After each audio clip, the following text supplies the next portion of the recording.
morning and welcome to episode 2 of the Viral Media Show. Today we have a special guest, Kasia McNaught from McNaught Media. Thank you for coming on the show. Thanks for having me. Thank you to the Small Business Lounge here in Mount Hawthorn on Oxford Street.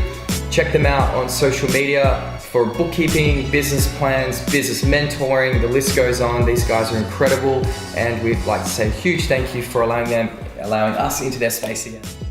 Tell us a bit about yourself and your company that you have. So I work in digital media for McNaught Media, which is my business, and basically I do everything in the digital space to do with social media and content and advertising to reach customers for my businesses. Right, and how long have you been trading for? I've been in business just over a year now. 1 year, okay. And just Perth based, or do you have clients in the Eastern Seaboard at all? Actually, my very first client was in Melbourne. So right. Yeah, I have clients around Australia, Melbourne, Sydney. Yeah, it's quite common in your space, like to pick up clients in Sydney, Melbourne. Yeah, because we can still talk on Skype. Yeah. But the majority of my clients are here because I like meeting people face to face. So you still see a value in that face-to-face interaction? Oh yeah, 100%. Because I think that's the whole point. You can use all of the best systems in the world, but if you're not working with someone that knows what they're doing and has some soul behind it, you might as well just not do it. It's just definitely pointless. I guess I wanted to talk a little bit about tech, the way things are moving. Yes. And how fast things are going in terms of evolving and technology.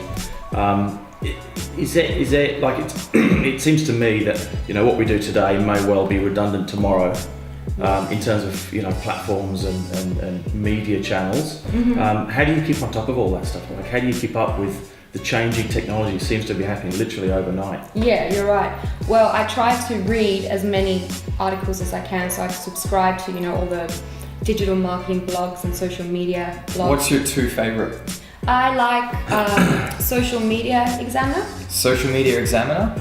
Yeah. And the other one that I like, probably what's it called? Social Media Today, I think? Social Media Today. So yes. They're 2 that you would recommend for people if they're looking at staying current or as current as possible. That would be 2 sites that you'd suggest that they go onto and check out. Yes, and then also just by talking to people that are in the same space. For example, the other week I went to this workshop because the big thing that's coming up is, messenger bots.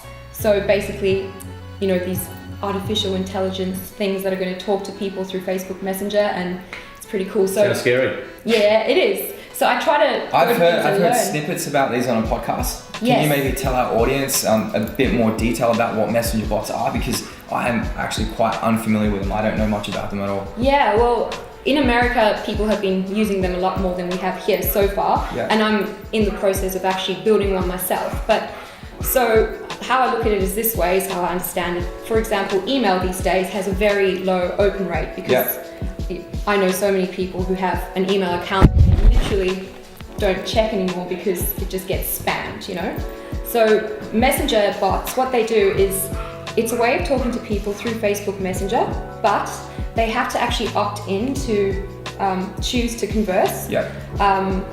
It's set up with questions to progress them, according to what the business objective is. And if they choose to opt out, they'll never get bombarded spammed again. Yeah. And the good thing about it is that you're actually already targeting people who are qualified because they have interacted or engaged with your business online before. So this is something we're gonna have to look into more. I'm interested in this. So basically, what a potential this is business to consumer, right? Yes. Yeah. Okay. So business to consumer, B2C. So basically, if I was to set up my Messenger bot account, I would actually, off my own back, write in my interests, things that I like, things that I want to find out about. Is that correct? If you were setting up a bot yourself? Yes. So not a bot myself. If I was wanting to have these messages incoming.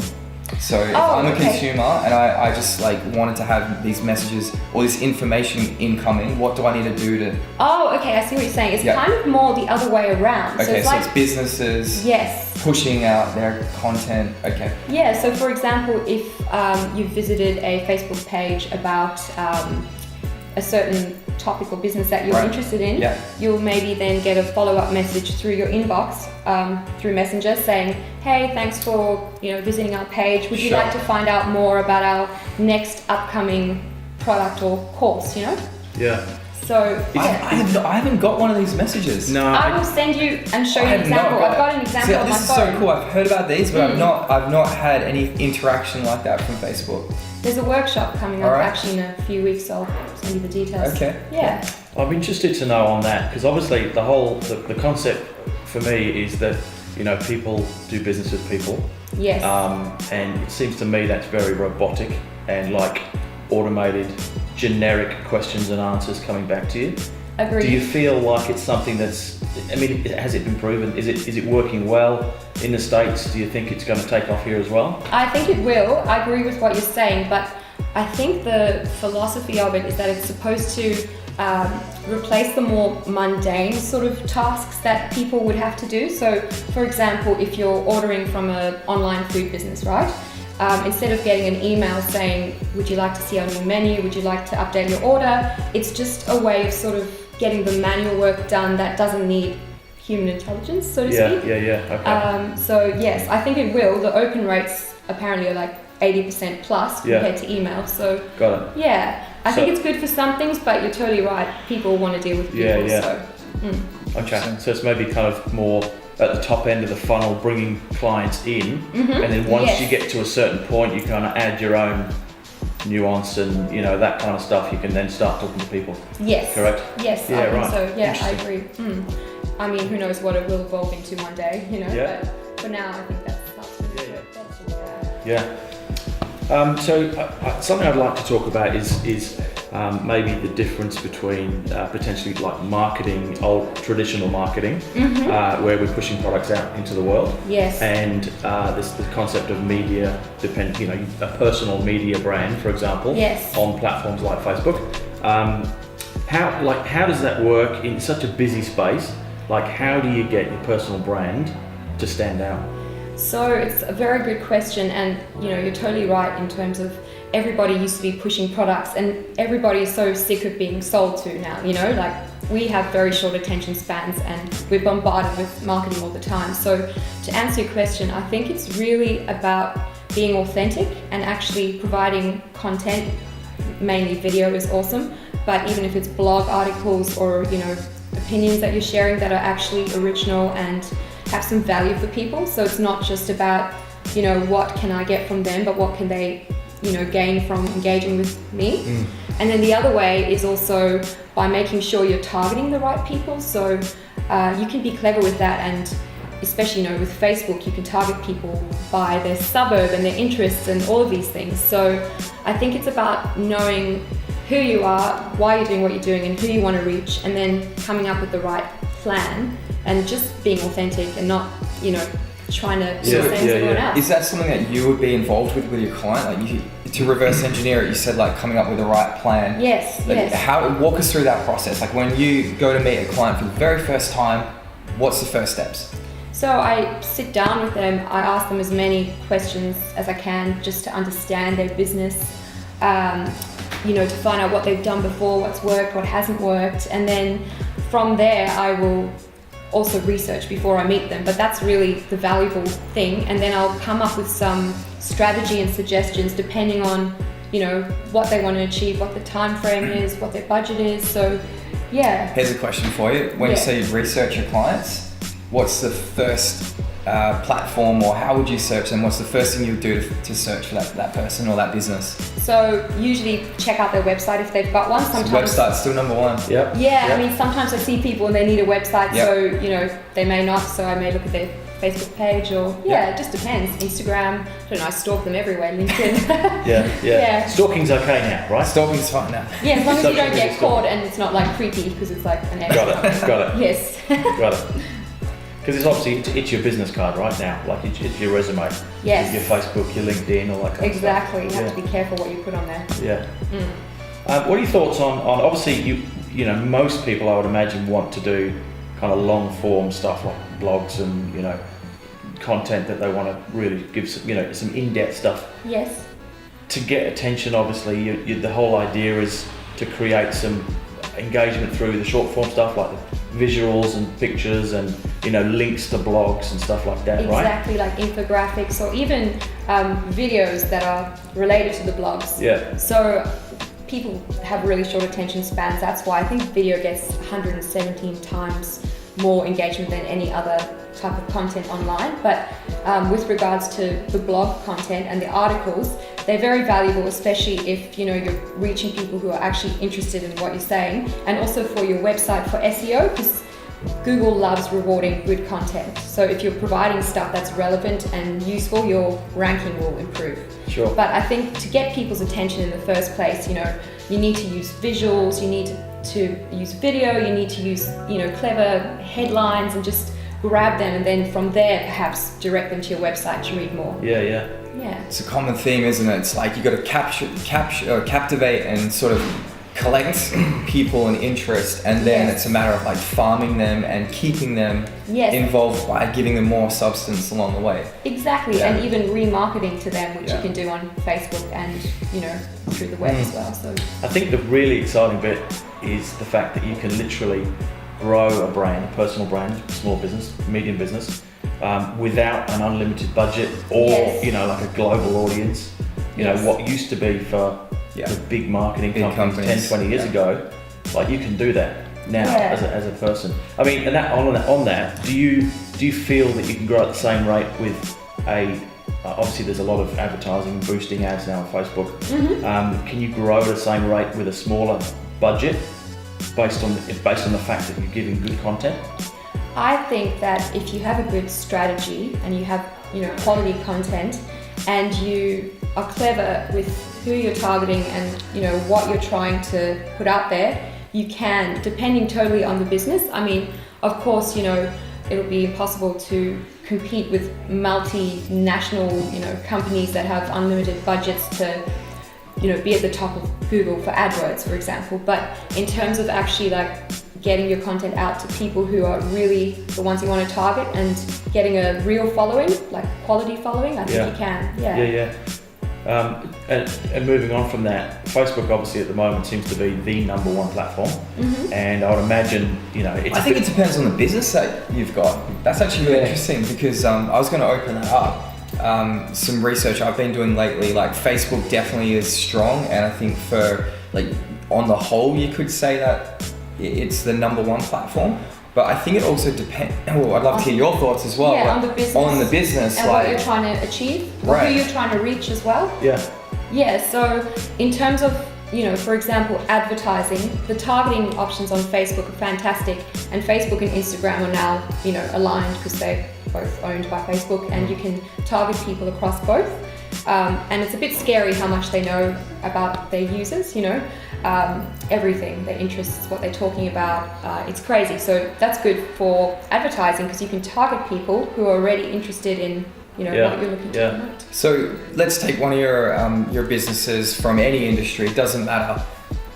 Do you think, and do you believe, or do you talk to them about actually trying out various platforms and saying like, just because you're such and such, and traditionally speaking you aren't on Instagram, you should go on Instagram, or even like, let's take it further, you should go on Snapchat, or let's take it further, bring it down, it's like the millennial generation. Do you have any of your clients that are using Musical.ly, for example? Musical.ly, no, but I do definitely encourage them to try other platforms. So again, totally depending on the type of business, but if they're putting out good content, it's better to have it on as many platforms as possible, because that sends good social signals to Google for your SEO as well. So you never know as well until you've tried it. You may be reaching someone completely different by trying something different on a new platform. Yeah, totally. Yeah, awesome. Yeah, absolutely. But maybe, if it was, I don't know, an insurance, life insurance place, maybe not Snapchat, Yeah. Just depending. Like, Yeah, it has to be the right context. Incidentally, the age demographic of Snapchat is getting older and older and older. Like that space of like 35s to 55s is growing. Snapchat? Yeah, at quite a high rate. So. And Facebook's also getting older, I just read as well, and that's been the trend. So yeah. I can see that pattern. I absolutely. genuinely think that's happening. That's kind of what I was going towards. Like Facebook, obviously, one of the top, let's just call it one of the top. Yeah, totally. And with you know, you would need a significant budget. If you're going to stay on Facebook, I guess essentially, is it becoming overvalued? Like, is Facebook as a platform? Do we need to start looking at platforms that younger people are starting to be on, which are probably, you know, easier to be on, and you don't Easy to crack, easy to get. And you don't need to, you know, to spend such money on to kind of create some noise. Yeah, well, definitely. I mean, it's really important to always, you know, look at what else is available out there and try it, because you never know. For example, Instagram, you can still get quite a good organic following as opposed to Facebook, which now, as you're saying, is, you know, impossible to really get out there unless you're using some advertising budget. So yes. Yeah, interesting. Yeah, depends, but I think it doesn't matter what type of business you're in, you should always, you know, have your finger on the pulse, so to speak. Yeah. Cool. So do you see yourself as quite technology engaged and immersed? Like, what's your favorite bit of hardware or software that you have at the moment? What's your favorite program, your favorite app, your favorite device that you use? Oh gosh, I have so many apps. It's ridiculous. I've got them in folders now, so it looks a bit more organized. Okay. But I literally just work off my laptop, so wherever I am. And my favorite app, well, For work or play, doesn't matter. good question. I've been listening to one or using one called Smiling Mind, which is supposed to get you to practice mindfulness. Okay. So that's more personal, I guess, but it makes you stop for a few minutes every day, and it actually really helps, I think. So Smiling Mind? Yes. Smiling yes. Mind, You can get free meditations on there. Apps that I use, I mean, of course, all the social media apps. Canva's pretty cool. I like Canva for doing up, you know, little bits of design. Yep. Yeah. Popular choice. Yeah. Can we spend too much time on the phone, on apps, on social media? Absolutely. Like when's enough? When do we stop? That's a very good question. And I think the last thing I read was something insane about how many hours a day we spend on, you know, our devices. But it's probably... Well, you can check your device. If you go into the battery management, it actually gives you a breakdown of the apps you're using the most, and the hours and the raw data and how much time you spend. You've been, that could be quite scary. Yes, I think we're all probably too addicted to our devices, and yes, it's good to unplug. I try to do that once a week. It doesn't happen very often, but I try just for a Sunday. I think that mindfulness needs to be about how much time we're on this as well, right? Exactly. Otherwise you just get lost in the digital abyss of who knows what. So do you multitask at all with your device? Do you listen to podcasts while you're walking or working out? I like to listen to things while I'm driving. Okay, yeah. Obviously not multitasking too much while I'm driving. But yes, when I'm working on something, I think it's more productive to actually just zone in on what you're working on. Yeah. Because it's like if you have too many tabs open, your mind's distracted. But I do multitask. I mean, who doesn't these days? Absolutely. Yeah, totally. Where do you see yourself or your business in sort of 3 to 5 years? What's a plan for you for your business? Good question. I mean, it's more like 3 to 5 minutes in this industry. True. So it's changing all the time. Good point. But just really being on top of whatever is, you know, the best platform at the time, and just always learning. So I don't really know what it's going to be like in this space in 3 to 5 years, but I love writing, I love content, I love working with clients, so I just want to be that's the exciting working bit, with isn't people. it? Yeah. Cool. And I'm excited to explore messenger bots. I'll show you guys quickly on my phone. That's Chili, by the way. Hello. Whose dog is it? It's the establishment's. Ah, cool. Chili's no one's dog. Chili's his own dog. Yeah, that's like my cat. Business question. You mentioned that you were possibly going into partnership. Is that something that you're... Yes, I am actually literally just doing it at the moment, and moving into a new office space, not this week but the following, which is exciting. So I already work with a couple of other freelancer consultants because I don't do websites, so someone who does websites and someone else who does AdWords and SEO. So we just sort of made sense to sort of, you know, come together under one umbrella, so to speak, because it would be, you know, easier and probably more convenient for clients. to receive one proposal and Sure. you know what I mean, one invoice, but just Yeah. So when prior to you joining forces with your new team, Yes. when you get inquiries from potential customers or leads, how do you manage that? Like, what systems do you have in place? Do you even have systems in place? Do you follow people up if they call, send an email? Can you walk us through the steps? Because that seems to be something that I think a lot of businesses at the moment have shifted their focus on. A lot of businesses, I feel, are focusing on lead generation and they're focusing on marketing, but then they're not actually really necessarily following up and doing things to like track where their leads are coming from and you know, tracking how they're forecasting their sales. Absolutely. Well, this is actually probably something that I've been doing more for my clients even than for myself, but in future I'll be doing the same using a CRM system usually, Right, so that CRM. everything is, you know, recorded. Yeah. And then even, for example, I'm running some ad campaigns for a client through Facebook. You can actually integrate it so that new leads automatically appear in the CRM system. So that's really cool. But it's really important to follow up with people because otherwise they're going to forget you. Google Analytics, and when you report the marketing campaigns, you can actually see where people are coming from. So Google does give you that information.